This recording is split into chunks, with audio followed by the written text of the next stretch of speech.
নমস্কার বন্ধুরা, আমি সবরী আমার নতুন একটি ব্লগে তোমাদের জানাই অনেক অনেক স্বাগত। আজ রবিবার, সময় এখন সকাল 9টা আর এখন থেকে আমি আমার ব্লগটা স্টার্ট করছি। তোমরা মিভানকে দেখে নিশ্চয়ই মনে করছো যে ও কি করছে বসে বসে। আসলে ও এইমাত্র ঘুম থেকে উঠলো আর ঘুম থেকে ওঠা মাত্রই দেখছি এরকম হাত জোড়ো করে বসে আছে আর এক দৃষ্টিতে বাইরে তাকিয়ে আছে। কি ভাবছে কেই জানে। আর এখানে দেখো, বাবা সকালবেলা উঠে আবার কাজে লেগে গেছে। আগের ভিডিওতে তোমাদেরকে দেখিয়েছিলাম না যে এখানে মাটিটা তুলে ইট বসাচ্ছে, আর এখান থেকে যে মাটিগুলো উঠেছে আর ইট পাটকেলগুলো উঠেছে সেগুলোকে এখন এখান থেকে সরিয়ে দিচ্ছে, দিয়ে পরিষ্কার করে ফেলছে। এই দেখো লাউ গাছে ছোট ছোট ধরেছে, লাউ ধরেছে, কিন্তু সব নষ্ট হয়ে যাচ্ছে। এখানে আছে, এই দেখো, দেখছো?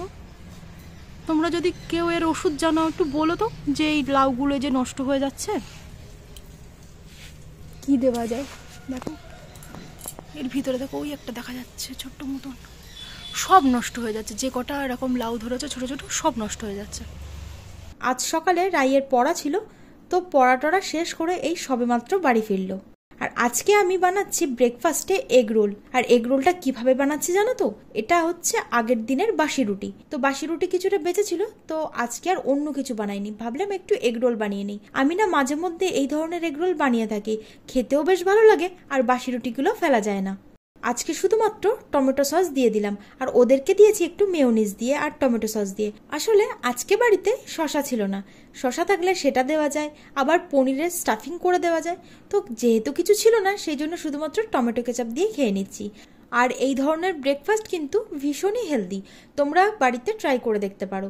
গতকালকের ভিডিওতে তোমাদেরকে তো দেখালাম যে রাইয়ের পাপা আইসক্রিম নিয়ে এসেছে, তো বাবারটা ফ্রিজে রাখা ছিল। সকাল হতে না হতে মিভানেরটা বের করে খাওয়া শুরু করে দিয়েছে। বাবাকে একটু দিয়েছে আর বাকিটা নিজের জন্যই রেখেছে। কি হচ্ছে? আর এখানে দেখো, মিভান দা শেফ চলে এসেছে এখন গ্লুকন্ডি গোলার জন্য। গরম যেই পড়বে আমাদের বাড়িতে গ্লুকন্ডি চলে আসে, আর গ্লুকন্ডি দেখা মাত্রই মিভানের নাকি আবার এনার্জি ডাউন হয়ে যায়। তো আজকে সকালেও এনার্জি ডাউন হয়ে গিয়েছিল, একটু আগে আইসক্রিম খেয়েছে, আইসক্রিম খাওয়ার পর আবার এনার্জি ডাউন হয়ে গেছে, তাই এখন খাচ্ছে গ্লুকন্ডি, নিজেই গুলছে আর নিজেই খাচ্ছে। সকালে খাওয়ার পরই রান্নার প্রিপারেশনটা করে রেখেছি। এখানে কিছুটা রসুন কাটা আছে, আর আছে মিষ্টি কুমড়ো, সজনের ডাঁটা কাটা আছে, আর আছে বেশ কিছুটা পরিমাণ পেঁয়াজ কুচি, আলু একটু কেটে রেখেছি, আর আছে শান্তি শাক। আর এই শান্তি শাকটা জলে ভেজানো কেন জানো?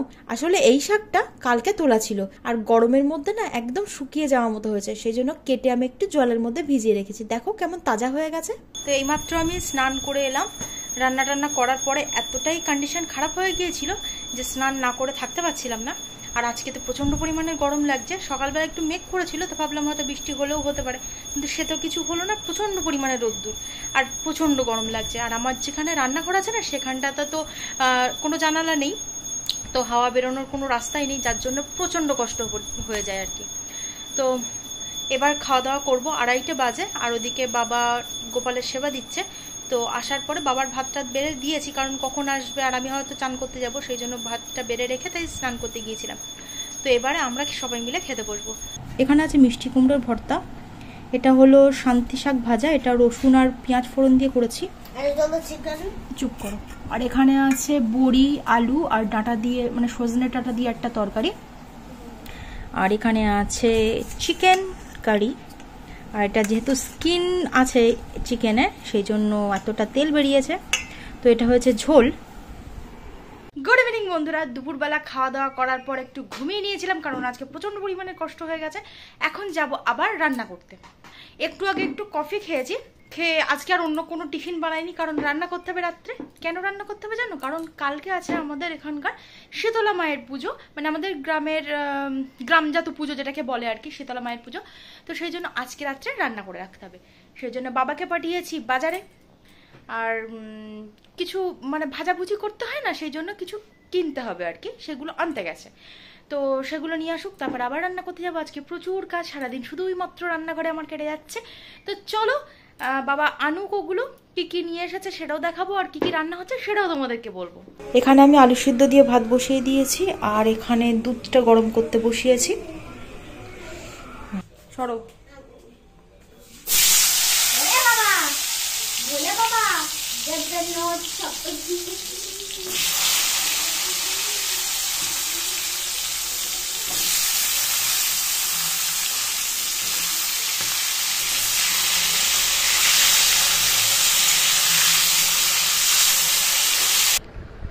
এটা কি তৈরি হচ্ছে? বললাম তো ক্যানভাস প্রিন্টিং। এদিকে এটা কার জন্য তৈরি হচ্ছে? মুনলাইট ব্লু, নিজের জন্য। নিজের জন্য। তো এখানে এই আঁকা চলছে আর এখানকার কন্ডিশন হচ্ছে এই বিছানাটার। আপনি কি করছেন স্যার? এখন মানে মিভান আর্টিস্ট এখন ওর বন্ধুদের দেখাতে চায় যে ওর কাছে একটা কালারিং রবার আছে। তুই এই নতুন রবারটার ওই হাল বানিয়েছিস তুই? নতুনটা না, ওটা পুরনো। আরে ভগবান রে। না মা, ওটা নতুন, আমি পড়তে নিয়ে গিয়েছিলাম ওটা। এই বাবার জামাটা তোল এখান থেকে। দেখো ওর বাবার জামা এখানে ফেলে রেখে দিয়েছে।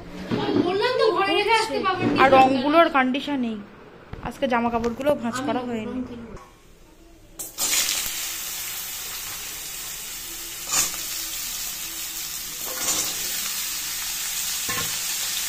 এই কুমড়ো ভাজাটা করলেই কিন্তু আমার মোটামুটি রান্না শেষ। এখানে আমি দুধ জাল দিয়ে রেখেছি, আর আছে পটল ভাজা, আর বানিয়েছি কুমড়ো ভাজা। আলু যেহেতু ভাতে দেওয়া আছে সেজন্য আর ভাজা বানালাম না। তো এর বেশি আর কিছু বানাচ্ছি না, আসলে গরমের মধ্যে না কোনো কিছু খেতেও ইচ্ছা করে না। তো চলো আজকের ভিডিওটা আমি এখানেই শেষ করছি। তোমাদের সঙ্গে দেখা হচ্ছে নেক্সট একটা ব্লগে।